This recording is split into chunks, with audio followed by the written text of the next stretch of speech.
오늘 이 말씀을 중심으로 가까운 사이일수록 덮어주라, 가까운 사이일수록 덮어주라 라는 제목으로 함께 말씀을 나누도록 하겠습니다. 요즘 코로나19로 사회적인 격리와 함께 언택트 시대라는 말이 많이 유행을 합니다. 언택트는 뭡니까? 컨택트가 없는 게 언택트죠. 아예 접촉이 없는 겁니다. 그런 면에서 우리 언택트 시대의 원조라고 하면 노아라고 할 수 있습니다. 방주 안에 들어가서 절대 나오지 않습니다. 집돌이라고 그러는데 노아는 방주돌입니다. 어쩔 수 없이 방주에 들어가서 나오고 싶어도 밖에 나가면 이제 홍수니까요. 나올 수가 없었죠. 사실 이제 이 격리돼 있으면 사실 이제 뭔가 사람들과의 만남, 컨택트에 대한 목마름이 우리 안에 있게 돼 있습니다. 근데 막상 사람들을 만난다고 하면 힘들어하는 사람들이 또 의외로 많이 있습니다. 왜냐하면 사람들이 그립고 사람들이 만나고 싶지만 막상 같이 가서 가까이 가서 만나고 가까이 가려고 하면 그 다음부터 그 관계가 부담스럽습니다. 그 사람 안에 내가 마음에 들지 않는 부분들이 드러나고 보이면서 불편하고 힘들고 거추장스러운 일들이 일어나는 거죠. 독일의 철학자 아르투르 쇼펜하우어는 고슴도치의 우화를 이야기한 적이 있습니다. 추운 겨울 어느 날 몇 마리의 고슴도치가 온기를 유지하기 위해서 함께 모였습니다. 날이 워낙 추워서 고슴도치들이 더 모여들었고 서로의 체온을 힘입어서 온기를 유지하기 위해 더 가까이 붙어 있게 됐죠. 근데 고슴도치들이 서로 가까이 하려고 할수록 이들의 몸에 붙어 있던 가시 비늘이 서로를 찌르기 시작합니다. 고슴도치들은 할 수 없이 떨어졌습니다. 그런데 날씨가 워낙 추우니까 할 수 없어서 다시 모여들었고 가까이 모여들수록 서로를 콕콕 찌르기 시작해서 할 수 없이 벗어났고, 그래서 이런 시행착오를 수없이 반복한 결과 고슴도치들은 다른 고슴도치와 최소한의 어느 정도 간격을 두는 것이 최선의 방법이라는 것을 발견했습니다. 그러면서 쇼펜하우어는 말합니다. 인간 사회 역시 수많은 고슴도치들이 모여있는 사회입니다. 각자의 내면에는 날카로운 가시투성이의 본성이 있고 가까이 하다 보면 서로에게 상처를 입힙니다.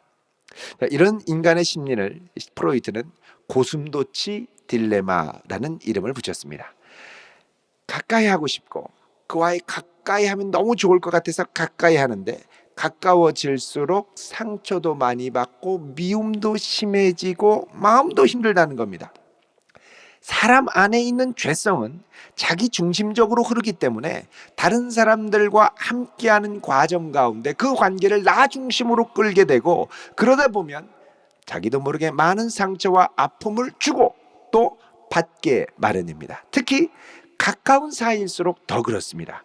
가까우면 서로가 다르다는 걸 인정하고 존중해야 되는데 가깝다 보면 내 마음대로 하고 싶은 욕심이 많아지게 되고 내 뜻과 내 마음대로 되지 않으면 그 사람을 힘들게 하는 일들이 일어나는 겁니다.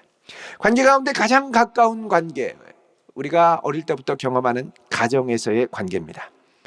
가정은 창세기 1장에 따르면 서로가 발가벗은 모습을 보여줘도 부끄럽지 않을 수 있는 관계죠.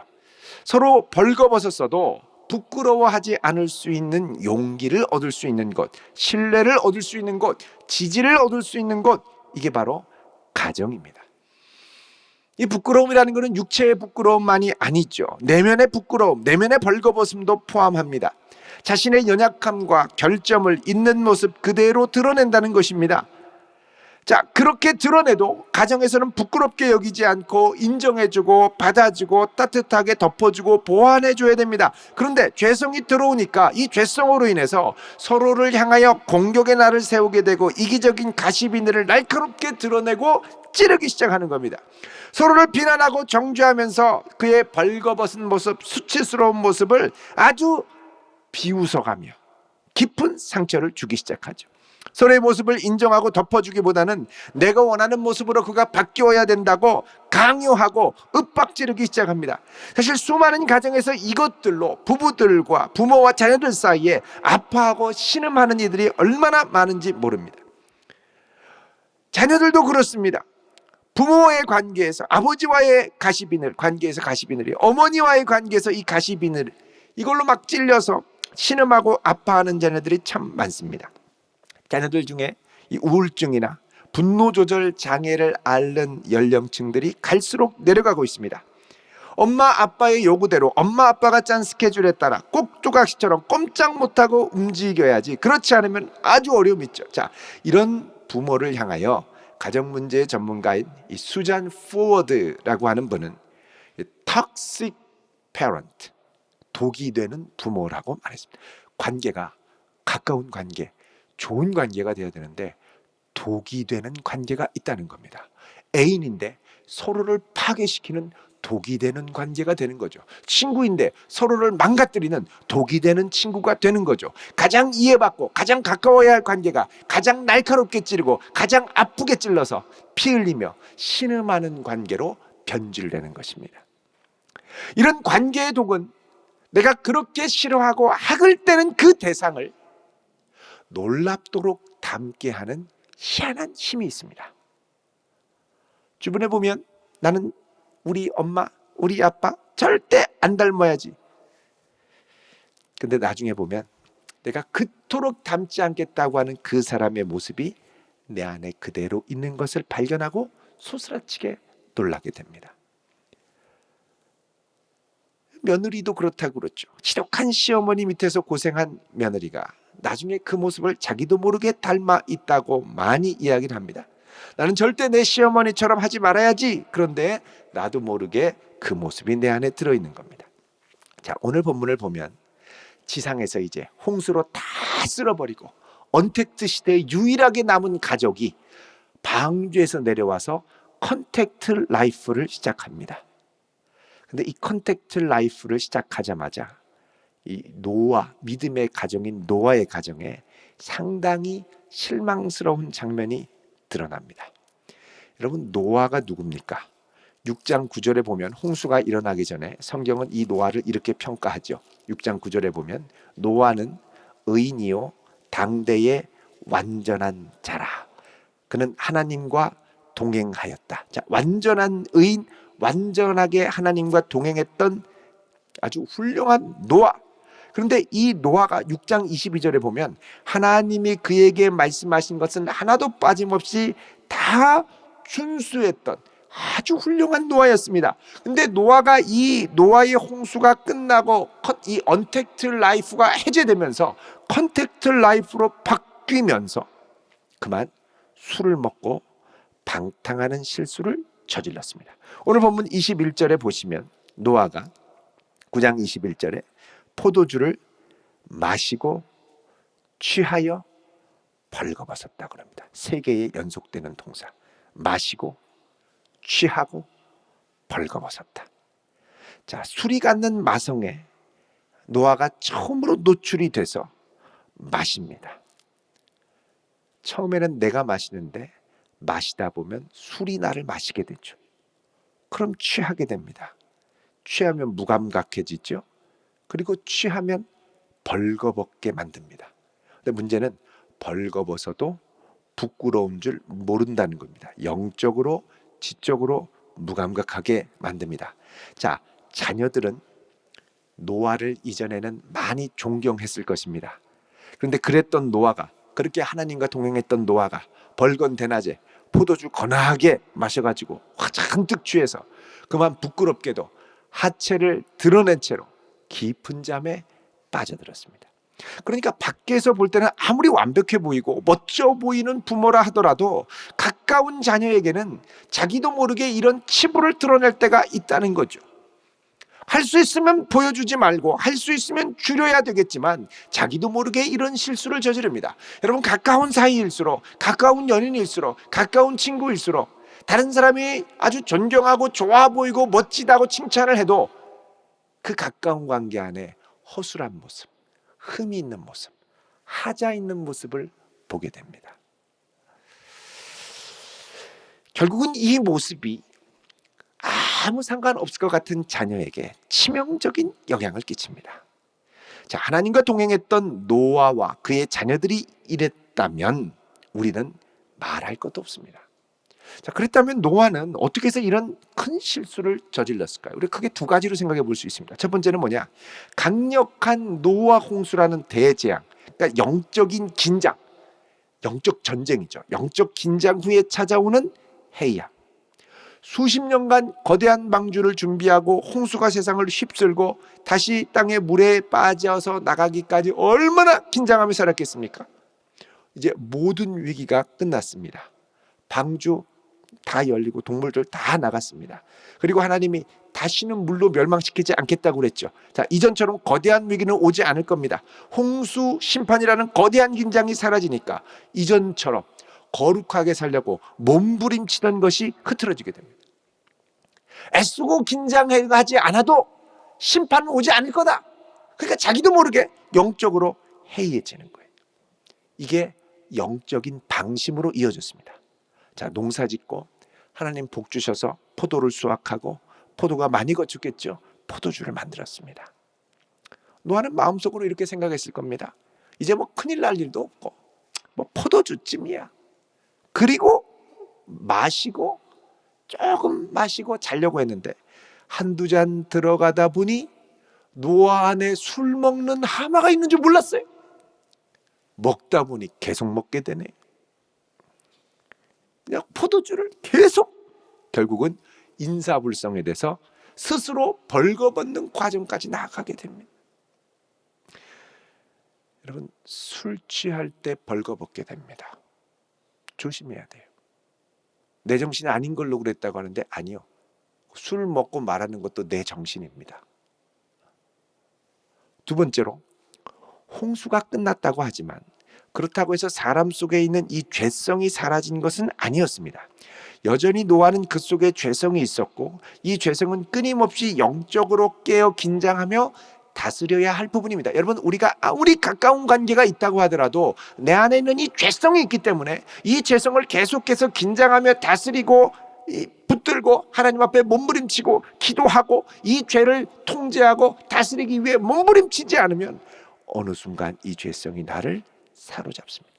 여러분, 우리 신앙생활에는 방학이 없습니다. 안식년이 없습니다.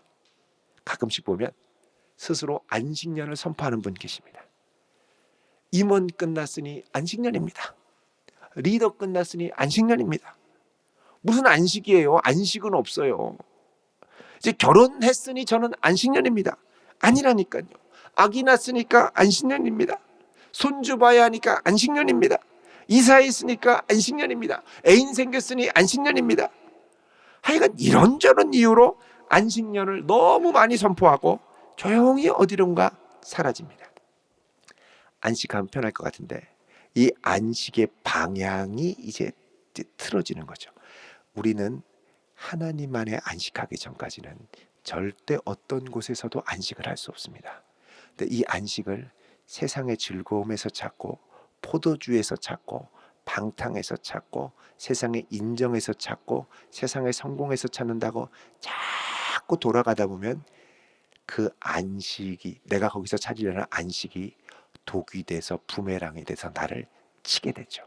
그 다음부터 어떻게 되냐? 이것 때문에 불안하고 이것 때문에 잠 못 자고 이것 때문에 괴롭고 이것 때문에 상처받고 이것 때문에 나중에 미치겠는 거예요.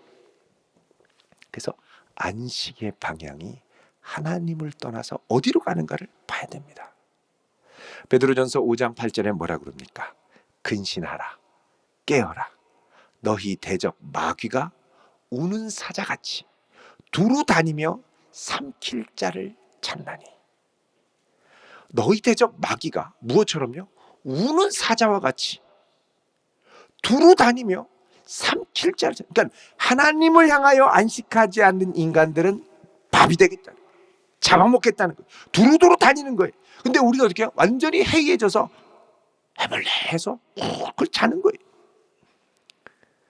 우리에게 영적 긴장이 풀리면 억제되었던 죄성이 풀려나가기 시작합니다. 억제됐던 죄성이 풀려나가면 다른 이에게 보여주지 말아야 될 영적 방탕함을 보여주게 되고, 그리고 내 영적 방탕함을 보여주면서 그들도 같이 끌어당기려고 그래요. 술 혼자 마시고 즐거워하는 사람 봤습니까? 같이 마시자 그러잖아요. 악은 항상 동업자 정신이 있어요. 연대하려고 합니다. 끌어들여요. 공범을 만들려고 그래요. 나만 잘못한 게 아니라고 얘기하려고 그래요. 자, 문제는 우리가 정말 경건하다고 믿었던 사람, 정말 괜찮을 거라고 생각했던 사람, 이런 사람들이 치부를 드러내면서 보여줄 때 그 부끄러움을 우리가 어떻게 보고 처리하고 다뤄야 하는 것이죠. 자, 아버지의 치부를 발견한 노아의 아들들은 두 가지 다른 양상으로 반응을 보입니다. 부모로부터 죄의 독성을 접한 자녀라 하더라도 이 부모의 독성에 대해서 서로 다르게 두 가지로 반응할 수 있습니다. 이거는 아주 중요한 영적 의미를 갖습니다. 당황스러운 가운데서도 내 마음을 어떻게 다스리고 관리해서 이런 것에 대해서 반응을 하느냐, 이 반응은 내가 선택할 수 있다는 거죠. 나도 몰라, 그냥 눈 떠보니까 보였어, 이러면 안 된다는 거예요. 자, 노아의 아들은 그럼 어떻게 반응했느냐? 먼저 함입니다. 22절 보시면 가나안의 아버지 함이 그의 아버지의 하체를 보고 밖으로 가서 그의 두 형제에게 알리매.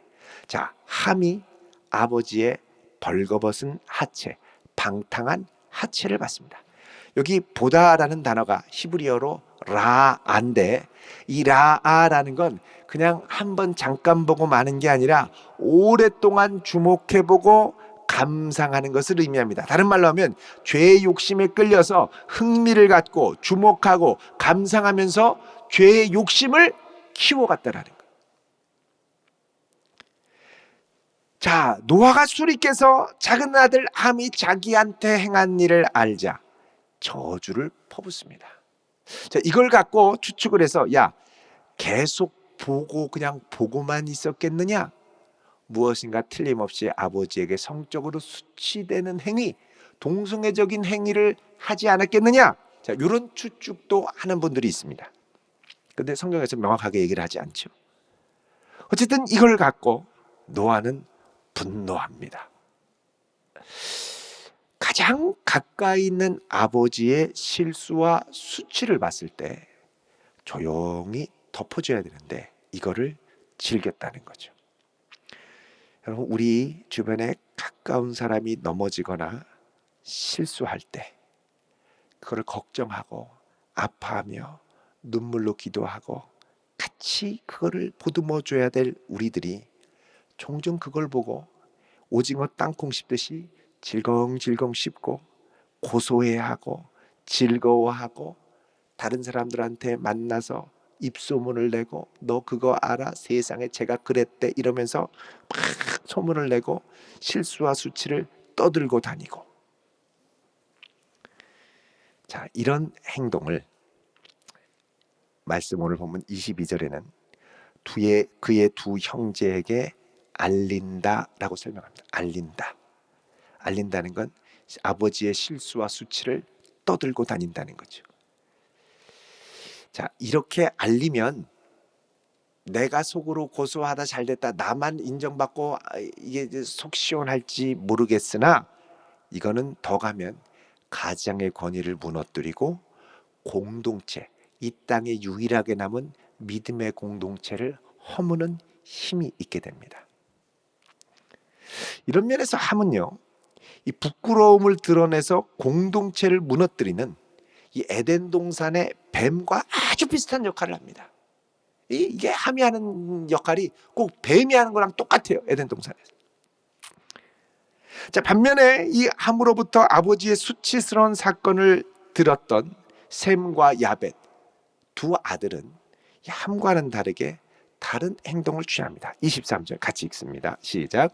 셈과 야벳이 옷을 가져다가 자기들의 어깨에 메고 뒷걸음쳐 들어가서 그들의 아버지의 하체를 덮었으며 그들이 얼굴을 돌이키고 그들의 아버지의 하체를 보지 아니하였더라. 아멘. 자, 이들의 행동 특징이 몇 가지로 나옵니다. 첫 번째는 뭐냐? 절대 말을 하지 않았습니다. 절대 이러쿵저러쿵 아이고 벗으셨대, 어디까지 벗으셨대, 뭐 이런 거 절대 말하지 않고 입을 묵묵히 닫고 가는 거예요. 두 번째는 굳이 보려고 하지 않았습니다. 형제가 두 어깨에 옷을 메고 어떻게 합니까? 뒷걸음질 쳐 들어가서 뒷걸음질. 앞에 가서 어디가 가려졌대 이것도 아니에요. 뒷걸음질 안 보겠다는 거예요. 눈을 감고 들어간 건 아닙니다. 눈을 뜨고 대충 아버지의 위치를 확인한 다음에 그 다음에 뒤로 가서 덮어준 거죠. 물론 100% 눈을 감고 안 본 것과는 다를 수 있습니다. 대충이라도 위치를 봐야 덮어줄 수 있죠. 무슨 말이냐? 가능한 보지 않고 또 보여도 못 본 척 했다는 거예요. 자, 어깨를 맨다라는 건 구약 성경에서 겸손히 섬기는 전형적인 행동을 나타냅니다. 레위인들이 광야에서 법궤를 옮길 때 어깨에 메고 갔죠. 하나님을 섬기는 바른 태도. 아버지의 실수와 아버지의 수치가 드러난 가운데도 셈과 야벳은 아버지의 권위를 존중하고 바르게 섬기려고 했습니다. 아버지의 실수에도 그 섬김과 존경의 태도가 변하지 않고 여전히 그 권위를 인정하고 수치를 보지 않고 조용히 덮어줬어요. 오늘날은 이런 거 하나 발견하면 특종입니다. 동네방네 소문내며 그 사람을 완전히 망가뜨리죠. 여러분, 성도는 덮어주기 위해 부름받았습니다. 우리 베드로전서 4장 7절 8절을 보겠습니다. 같이 읽습니다. 시작. 만물의 마지막이 가까이 왔으니 그러므로 너희는 정신을 차리고 근신하여 기도하라. 무엇보다도 뜨겁게 서로 사랑할지니 사랑은 허다한 죄를 덮느니라. 자, 사랑으로 어떻게 해요? 죄를 덮는다. 허물을 덮어줘야 된다는 겁니다. 죄와 허물을 덮어주는 구체적인 행동으로 나타나야 한다는 거죠. 우리에게 주님을 사랑하는 그 사랑이 있다면 우리는 뭐 해야 되느냐? 덮어줘야 한다는 겁니다. 저들의 연약함을 덮어줘야 한다는 겁니다. 부모의 연약함을 덮어주고, 지체의 연약함을 덮어주고, 공동체의 연약함을 덮어주고, 그들의 연약함과 수치될 것을 동네방네 험담하며 소문내며 돌아다니는 게 아니라 덮어준다는 거예요.